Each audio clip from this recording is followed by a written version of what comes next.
Welcome to the game line. I don't think anyone expected that scoreline. What an amazing performance by Ireland. They made a massive statement against a very good opponent on Friday night, and they look every bit as good as they did for the last 2 years.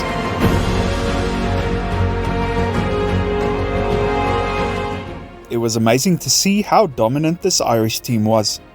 They almost nullified France's game plan completely, and the French had no answers throughout the match.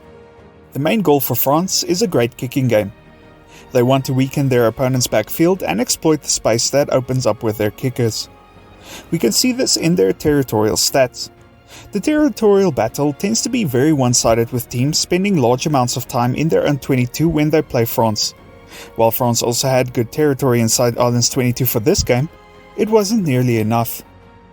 Ireland want to overwhelm their opponents with great attack.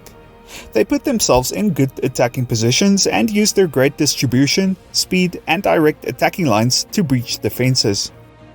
So, what happened that made Ireland's attack so deadly? There are a few reasons, but I'd like to highlight 4 of them. The first is that their ruck speed was phenomenal. Their breakdown work was superb, and it allowed for quick, clean ball to set up the next phase. This also allowed for great continuity throughout the match. We'll get to Ireland's defensive breakdown work as well, but even on attack they dominated in this area. This ruck ascendancy amplified the second reason, which was their attacking positions. Ireland attacked very, very flat, which led to them having a lot of dominant carries. Because the ball was so quick, France just didn't have enough time to set up proper defensive structures on each phase. We can see how this had an effect on the game from a statistical viewpoint, as Ireland made 288 post-contact meters, while France only made 175.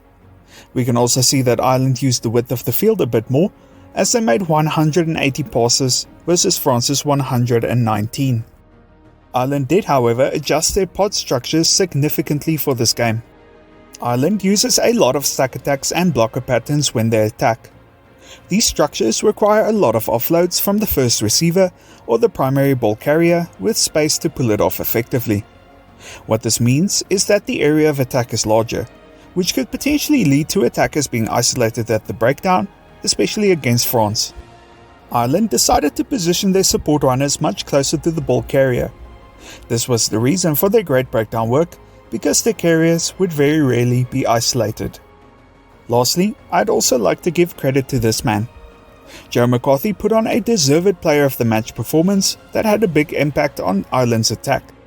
Because France's defence was put under so much strain, they were forced to prioritise covering the field instead of ensuring strong connections. In other words, they had to fold extremely quickly to cover the outside, which created gaps to exploit next to the guard. The guard is this first defensive player next to the ruck here. McCarthy ran a lot of strong lines towards these gaps, and there were many times when he very nearly breached the line.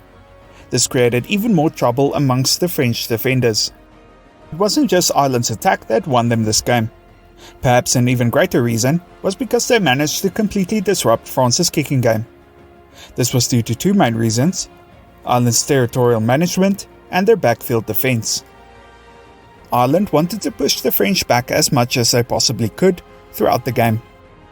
We can see this in their restarts in the first half. They sent the ball deep and into the middle of the field instead of to the side. This does a few things. Firstly, France has to take a risk and will likely lose territory if they want to move the ball to the side of the field. If France chooses to not move the ball close to the sideline, which they did, then the kick from Luku will not go out quite as far because of the angle. They will also not be able to put as much pressure on Ireland's receiver, provided they keep it in the field of play. When receiving the restart, Ireland always probed France's defence by spreading the ball wide over 1 or 2 phases. This is a risky strategy for sure, but it put France's backfield defence under pressure. This meant that when Ireland cleared the ball, France wouldn't have a strong counter-attack waiting. Ireland also looked to get James Lowe into the kicking battle. Lowe has an incredible boot on him that can match, and mostly outmatch, most kicking exchanges. The second reason is Ireland's backfield defence, which was on point on the night. But in order to analyse why Ireland's backfield was so strong, we also need to look at their defensive line, as these two systems are intertwined. Like their attack, Ireland's defensive system is to work very hard at the breakdown. During the game, France lost a massive 13 turnovers, mostly as a result of Ireland's breakdown work rate. While Ireland do have amazing jackling threats, they managed to make France's breakdown extremely messy for most of their attack. It was exactly when France managed to get quick ball at the breakdown that they scored. Because France had so much slow ball, Ireland were in a position where they could set strong defensive lines with high aggression. These strong and aggressive lines prevented France from spreading the ball wide. And this leads to Ireland's backfield. France didn't really threaten the outside of the field as much, and this allowed Ireland's pendulum to stay cohesive and be in position most of the time. They didn't need to slot into the defensive line as much because France's attack was stopped in the middle of the field. Now, let's look at an area that was quite a bit more even: the set piece. While Ireland were better off overall in this area, they did have some problems. France had the more dominant scrum, while Ireland had the much better line-out. France's front row definitely gained the upper hand in the match, and it was mainly due to Antonio's excellent management of his opposite number. We can see in this example that Antonio manages to get a great hit and get the upper hand as soon as the scrum starts. This led to Porter not staying square and getting pinged for scrummaging at an inside angle. Porter tried to adjust at the following scrum by overcommitting on the hit. Antonio anticipated this and stayed back, leading to Porter losing his footing and getting penalised again. In total, Ireland lost 3 scrums. That's not great, but not terrible. They did, however, lose these scrums at important moments where Ireland could have gained even more dominance.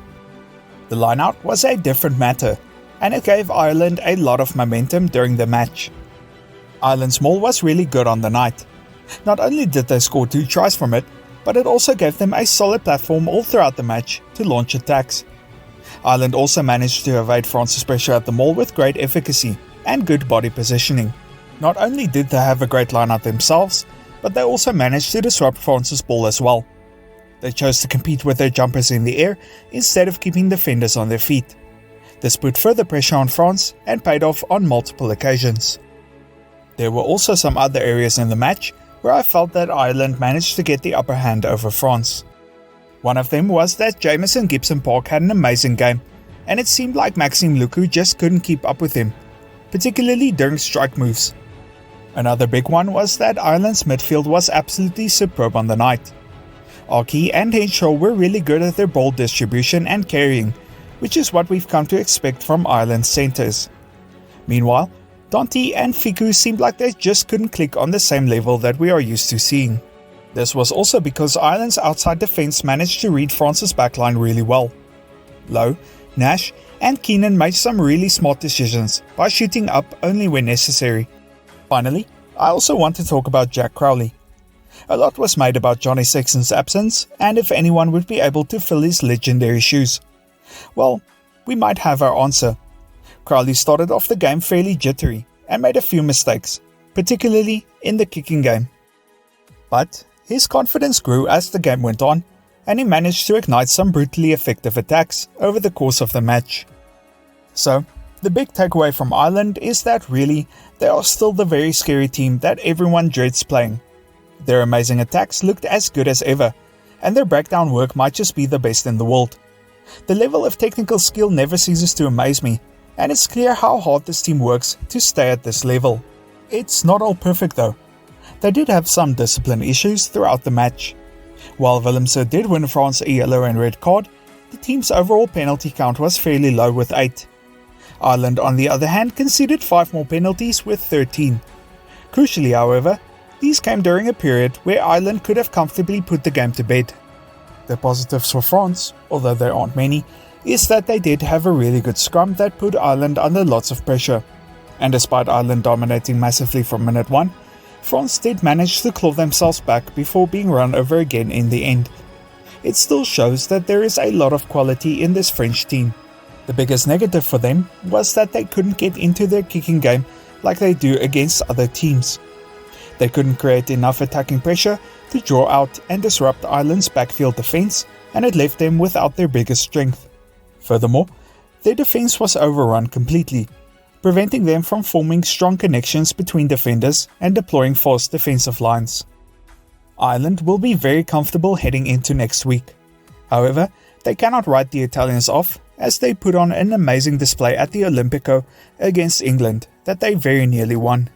To be honest, I'd be pretty wary if I was Scotland. France will feel like a wounded tiger and will no doubt target the Scotland game next week as a way to make a statement. One thing is clear, however, and that is that they need to make massive improvements across the park. This was an incredible game to kick off an historic tournament. After the World Cup, it felt like there was a bit of a rugby hangover, with some of the domestic competitions not getting the same attention that we are used to. Well, I for one am buzzing just as much as I did for the World Cup, and I cannot wait to see how this tournament goes.